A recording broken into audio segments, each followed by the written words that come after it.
The first time the HOA president called 911 on me, I was standing in my own driveway with a box of my dead son's books in my arms. 3 sheriff's cruisers came around the bend like I had robbed the place, and the woman across the street watched from her porch with a little smile on her face. What she did not know was that the road beneath those cruisers belonged to me. My name is Daniel Mercer.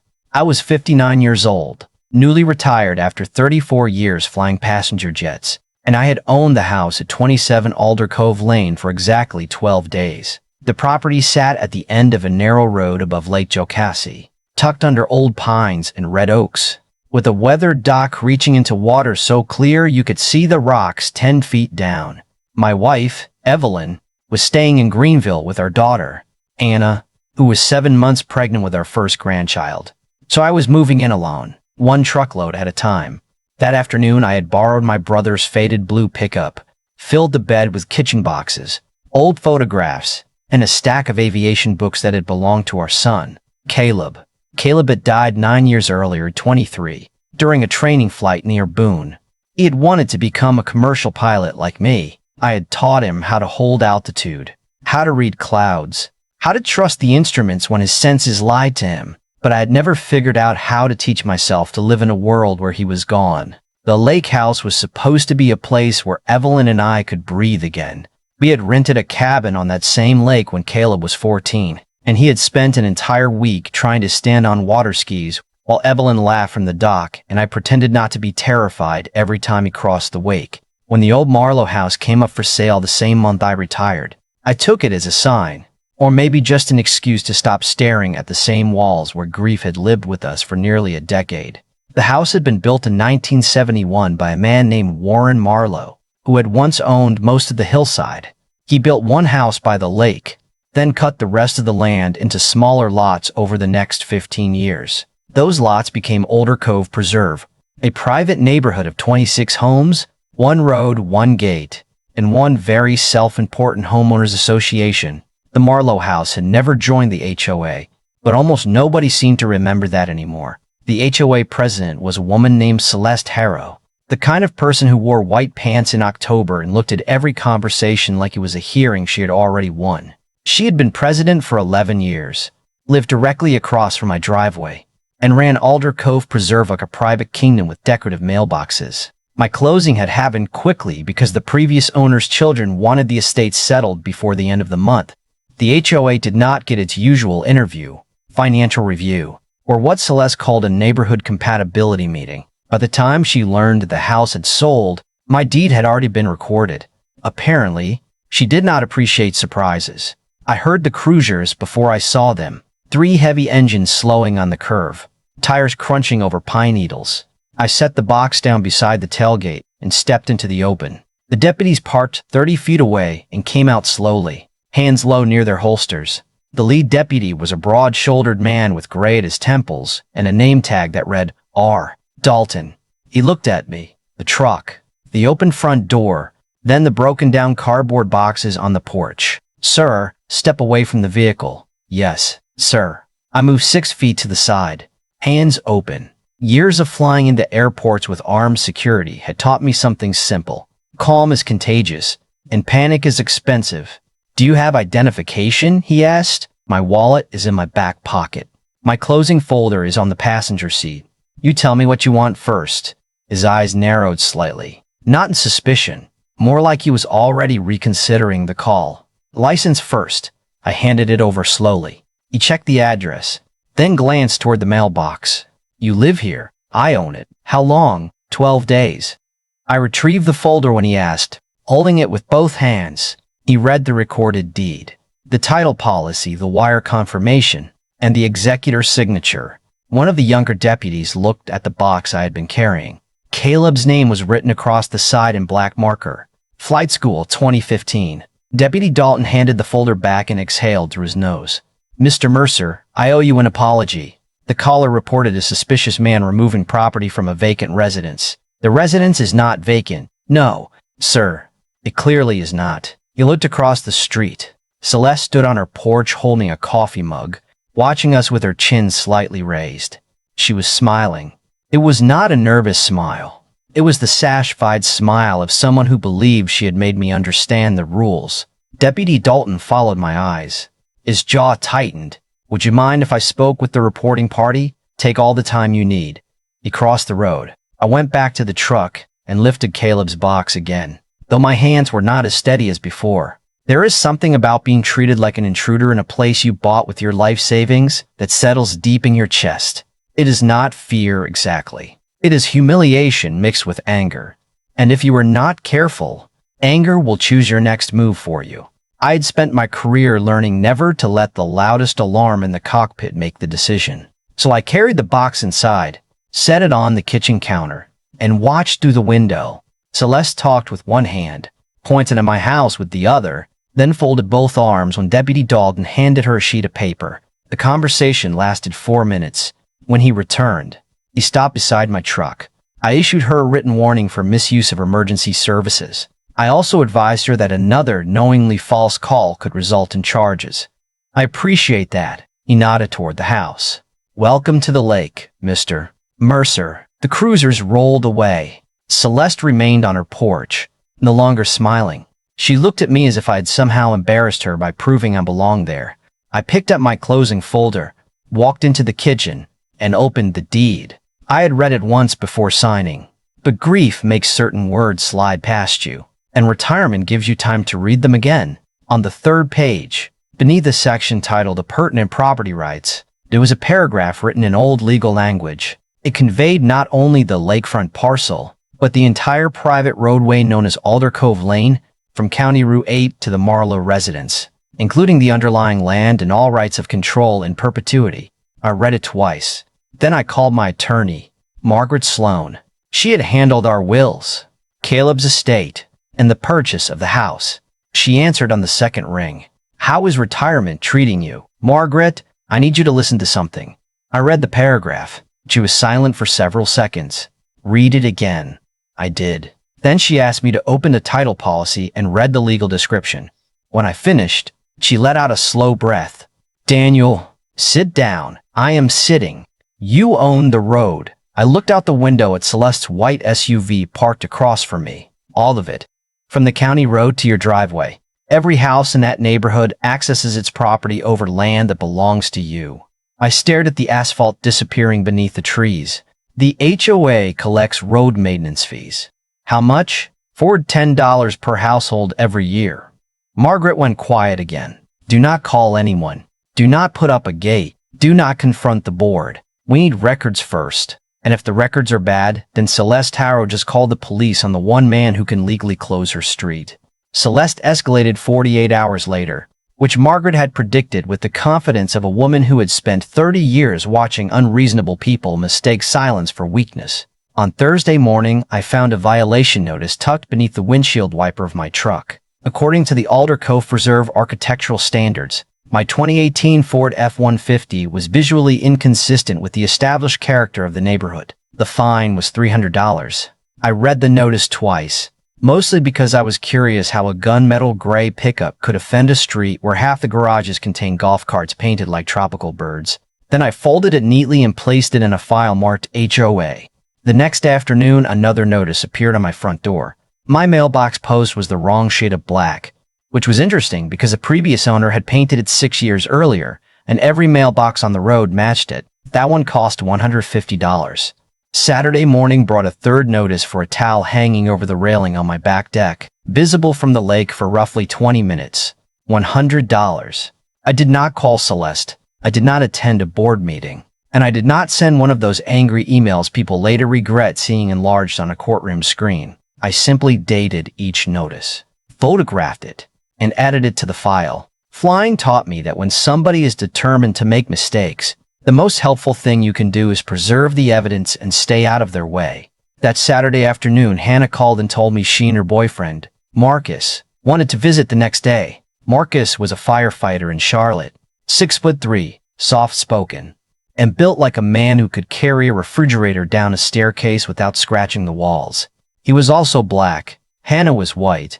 And after what Celeste had already done, I did not need an aviation computer to calculate the likely outcome. "Sweetheart," I said, The woman across the street has already called the sheriff because I unloaded boxes at my own house," and was quiet for a moment. "Are you saying she might call because Marcus comes with me?" "I am saying she has demonstrated poor judgment and appears committed to further research." Marcus laughed in the background. Hannah did not. "We are still coming." "Then keep both dash cameras running." They arrived just before 11 on Sunday. Hannah carrying the round, careful posture of a woman 7 months pregnant, and Marcus carrying a pan of baked macaroni his mother had sent because, according to her, no retired man should be trusted to feed himself. We spent the morning walking the dock, opening boxes, and arguing about where Evelyn would insist on putting the dining table. Around 1:15, we settled on the porch with sweet tea. Anna had just told me they planned to name the baby Caleb when 3 sheriff's cruisers turned onto Alder Cove Lane. Deputy Dalton led the line again. This time he did not approach with his hand near his sidearm. He got out, removed his hat, looked at Marcus, looked at Hannah, and then looked at me with the exhausted expression of a man who had been forced to repeat a conversation he never should have had once. "Mr. Mercer, I am here because a caller reported a black male loitering at this residence and a pregnant white woman who may be in distress." Hannah went completely still. Marcus placed his hand over hers. He did not look surprised, and that bothered me more than anger would have. Dalton looked at them both. "I do not need anyone's identification. I know who made the call, and I am very sorry." Hannah blinked hard, then asked, "She told you I was being held here?" "Yes, ma'am." "By my boyfriend?" "Yes, ma'am." Her eyes filled. Marcus rubbed his thumb slowly over the back of her hand, patient in a way no human being should ever have to practice. Dalton took out a notebook. "With your permission, I would like formal statements from both of you. This is now a documented pattern of false emergency reports, and I intend to refer it for charges." They agreed. He interviewed them separately for nearly 40 minutes, then left with 2 signed statements and a square of Marcus's mother's macaroni wrapped in foil. That evening, I stood in the middle of Alder Cove Lane under a cold white moon. The asphalt ran beneath my feet from the county road to my driveway. Nearly 3/4 of a mile of private land everybody had assumed belonged to somebody else. I thought about closing it, just for a moment.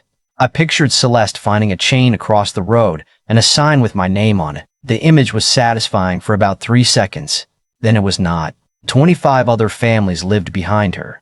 People with jobs, children, medical appointments, and no responsibility for the woman they had allowed to become too powerful. Revenge is easy when you stop counting innocent people. I had no intention of becoming Celeste with better paperwork, so I called Margaret and told her it was time to look at the HOA's records.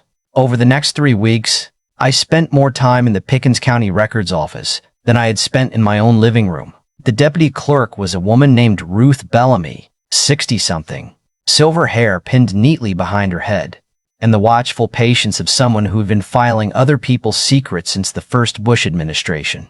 When I asked for the HOA's annual financial disclosures, she looked over her glasses and said, "You bought the Marlowe place, didn't you?" "Yes, ma'am." I wondered when somebody from that house would finally come in. She led me to a table and brought out 12 years of filings. Alder Cove Preserve collected $410 per household each year for road maintenance. 26 homes meant $10,660 annually. The charge had existed for 13 years, which brought the total close to $139,000. Every dollar had been transferred to a company called Harrow Community Solutions. The company's registered owner was Celeste's husband, Nolan Harrow. The invoices described consulting, road oversight, resident education, and seasonal infrastructure planning. What they did not describe was asphalt, gravel, drainage, labor, equipment, or any recognizable form of road maintenance. Ruth found the supporting records. The only resurfacing performed during those 13 years had been completed by the county after a storm damaged the shoulder, and the county had absorbed the cost. Nolan's company had collected nearly $140,000 for supervising work it never performed on a road the HOA did not own. I called Margaret from the parking lot.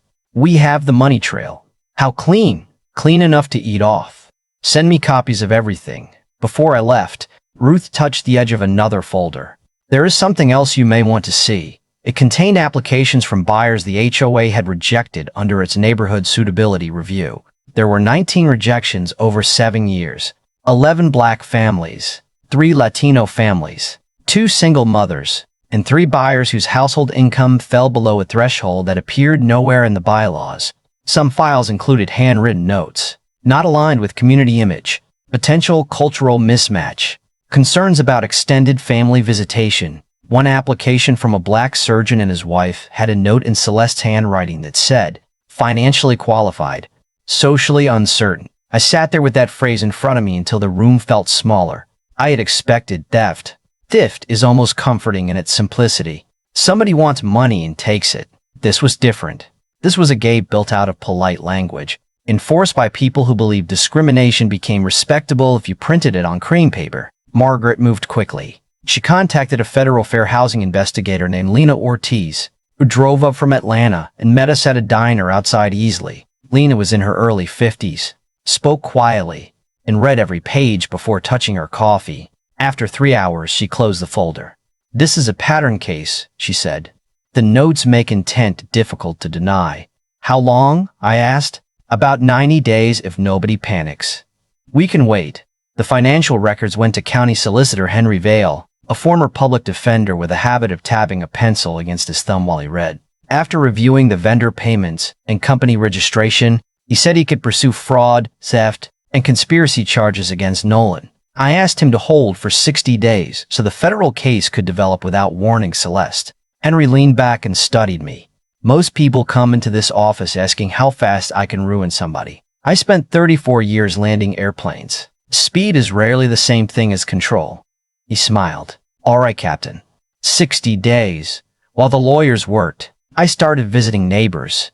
I began with the people Celeste had fined most often, names I found scattered through old board minutes. A retired teacher named Miriam Cole had been charged $600 because her grandson's basketball hoop remained visible from the road.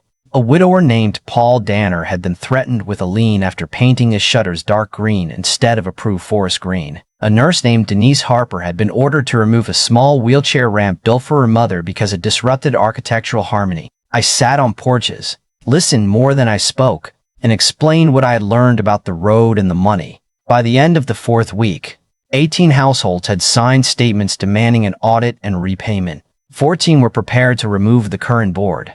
Then I hired a licensed surveyor named Wesley Pike. He walked the entire road with GPS equipment, old plat maps, and the patience of a man who genuinely enjoyed finding buried iron markers. His final survey showed one uninterrupted strip of land from County Route 8 to my front gate. Margaret recorded it as an addendum to my deed. The road was mine, not by assumption, not by rumor, but by title, survey, and county record. Celeste still knew none of it. She took her final step on a rainy Thursday evening when Evelyn had finally joined me at the lake house. The doorbell rang just after 6. Evelyn looked through the window and saw Celeste on the porch holding a folder and a glass of wine. "Is that her?" she asked. "That is her." Evelyn picked up her phone. "Do you want me beside you?" 3 steps back, camera running.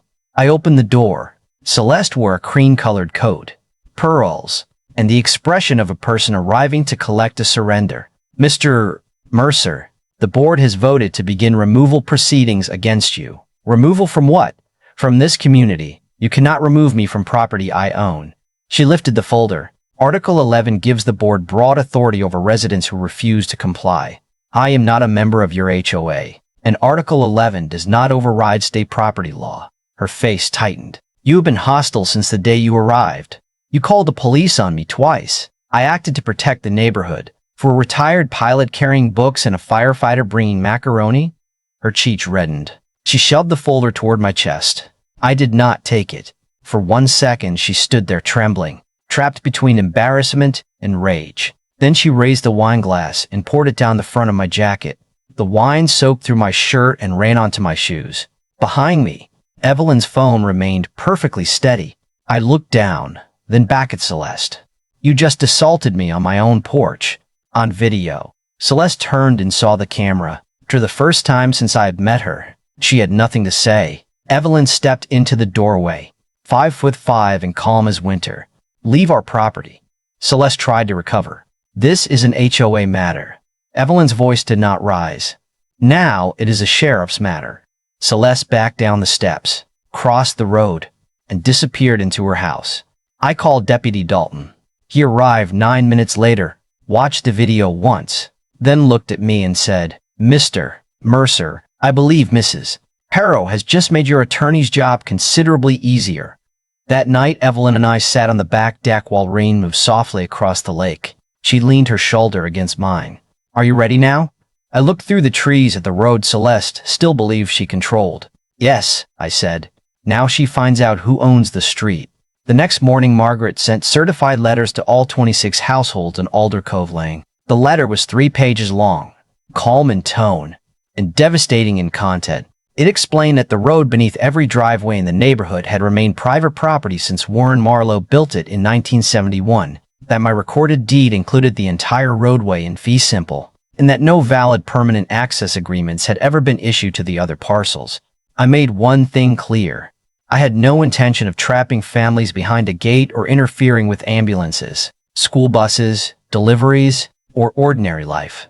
I was offering every homeowner a permanent recorded easement for free, but only if the existing HOA board was removed. The discriminatory review system was abolished, the financial records were opened, and the stolen road assessments were returned. By the following afternoon, 23 households had agreed to attend a meeting on my front lawn. The only refusals came from Celeste, Nolan, and a retired banker named Arthur Vance, who had spent years defending Celeste at meetings because she had once approved his oversized boat shed. Margaret told me not to worry about Arthur. Men like that are loyal until loyalty becomes expensive.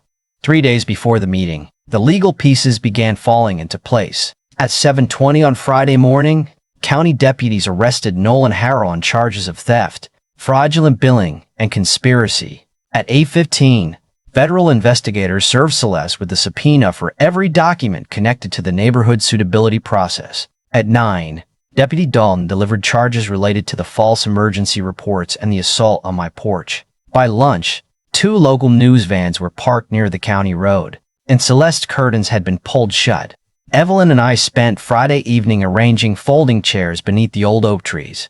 Hannah and Marcus drove up from Charlotte with coffee urns, cider, and enough food to support a minor military operation. Evelyn baked 3 apple pies. Marcus brought another pan of macaroni, partly because everybody liked it, and partly, he said, because it had already survived 1 police investigation. I laughed harder than the joke deserved. Grief had made laughter feel disloyal for years. But lately, Caleb's memory had begun to feel less like an open wound and more like a hand resting quietly on my shoulder. The meeting began at 2 on Saturday. 24 neighbors came, including Arthur Vance, who arrived 5 minutes late and sat in the back row pretending not to notice anyone looking at him. Margaret stood beside me with a leather folder. Lena Ortiz stood near the porch in a dark federal windbreaker. County Solicitor Henry Vale stayed near the driveway, hands in his coat pockets. Deputy Dalton remained by the road, not because I expected trouble, but because experience had taught all of us that Celeste had a gift for creating it. I looked at the faces in front of me and thought about every passenger announcement I had made during storms, mechanical failures, and difficult landings. People do not need theater when the truth is serious enough. They need order, they need facts, they need to know what happens next. So I told them the story from the beginning. I told them about Warren Marlowe building the road to reach his own house, about the deed language that followed the lake property for more than 50 years, and about the survey proving the asphalt under their tires belonged to me. Then I told them about the money, 26 households, $410 a year, 13 years, nearly $140,000 paid to a company owned by Nolan Harrow. No paving, no drainage work, no repairs, no legitimate maintenance. A low murmur moved through the chairs. Then I told them about the rejected buyers. 11 black families, 3 Latino families, 2 single mothers, 3 working-class households. I read the phrase, socially uncertain, out loud, and the lawn became completely silent. Miriam Cole began crying. Denise Harper reached over and held her hand. This neighborhood was not protected, I said. It was filtered.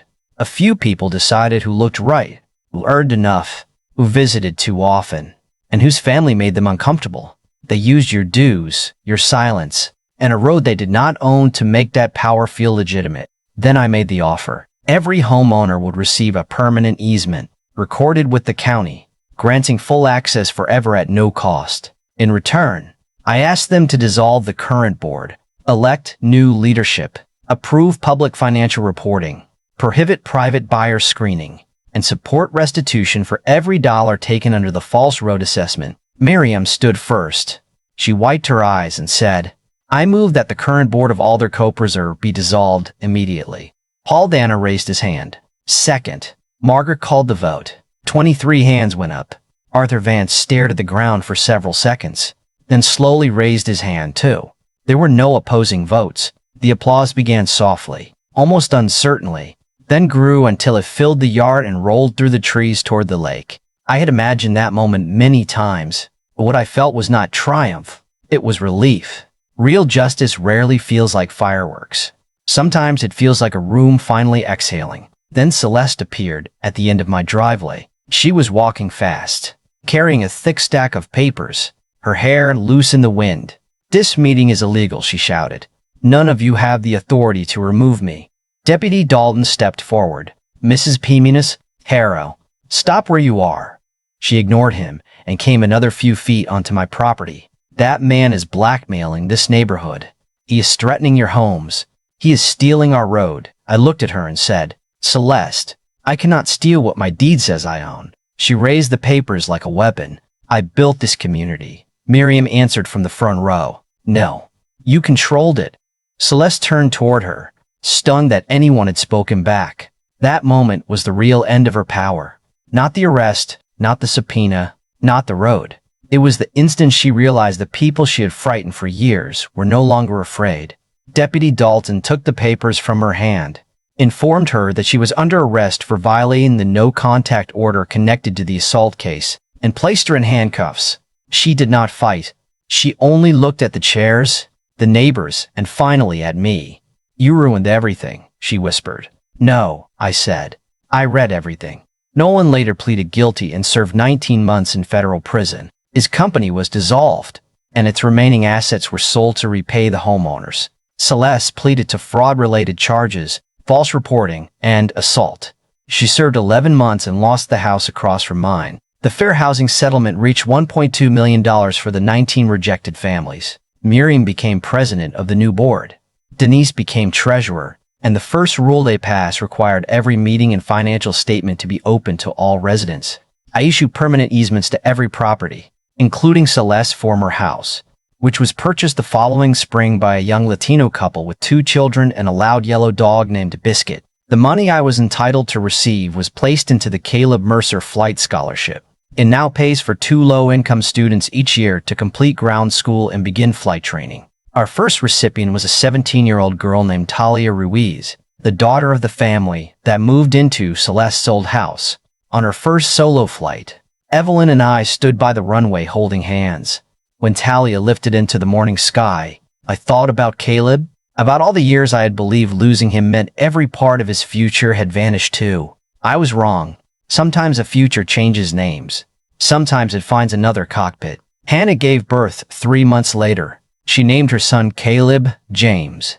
He is loud, curious, and completely convinced that every airplane belongs to his grandfather. I still own Alder Cove Lane, but I have never closed it, never charged a toll, and never used the power Celeste was so certain I wanted. Maybe that disappoints people who prefer revenge stories with chains across roads and moving trucks at dawn. I understand the feeling, but tell me honestly, what would you have done? Would you have locked the gate and let the entire neighborhood pay for one woman's cruelty? Or would you have used the road to force everyone to choose what kind of community they wanted to become? Leave your answer in the comments, because justice and revenge can look almost identical from a distance, and the difference is usually who gets hurt when the dust settles. Share this story with someone who owns land, lives under an HOA, or assigned a deed without reading every page. And subscribe if you believe the quietest piece of paper in the room can still bring down the loudest bully on the street.